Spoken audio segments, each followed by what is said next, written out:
Now, if you instead would choose to have a wedding officiant to officiate your wedding, basically the difference is that when you hire a wedding officiant to do your wedding ceremony, you set up the date, the time, and the place.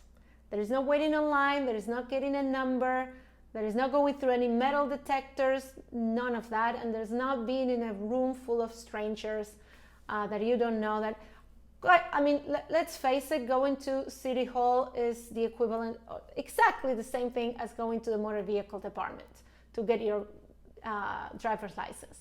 There's no difference. The building is no different and the process is no different. So if that's what you want for the most important day in your life, then be it. But it doesn't have to be, and I still don't understand why so many people still choose that route. If you decide to hire a wedding officiant instead of going to City Hall, now everything happens in your terms, in your turf, right? You tell them where you want to meet them, where you want the ceremony to be at, what date, what time. You can get married on a weekend, on a Saturday night, Sunday afternoon, anytime you want, anywhere you want.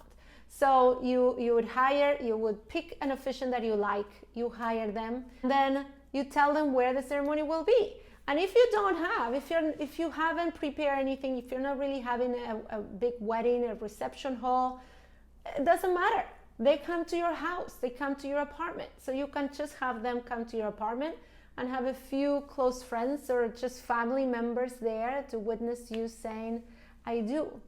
And that's still a million times better than standing online and wasting the entire morning, Monday through Friday, at the City Hall, I think.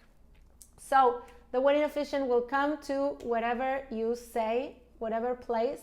If you don't want them coming to your apartment, you can get married in the park that's in the corner of your house. You can do Central Park, Queens, any park. They'll go happily. And what happens when you get married with a wedding officiant is that even if you get a non-customized ceremony, even if the person just comes and they do a standard ceremony that they're usually do for every couple, even if they did that,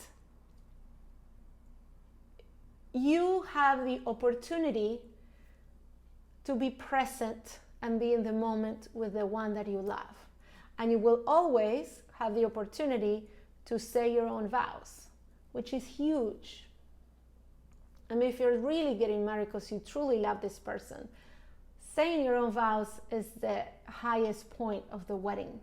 It's the best part of the ceremony, really. It's when you really get to pour your heart out in front of your family and friends and in front of the person that you chose to spend the rest of your life with, the person that's there for you, your partner, your rock, the one who's going to join you and be with you for life. And you get to tell them, I take you, I love you, in your own words from your mouth, which is something that you'll never get to do at the City Hall. Never. So for that reason alone, it's a million times better to get married with an officiant, even if the officiant is not very good and he's an amateur or he's new or he's a friend. Usually I don't recommend using friends for your wedding, and I'll talk about that later.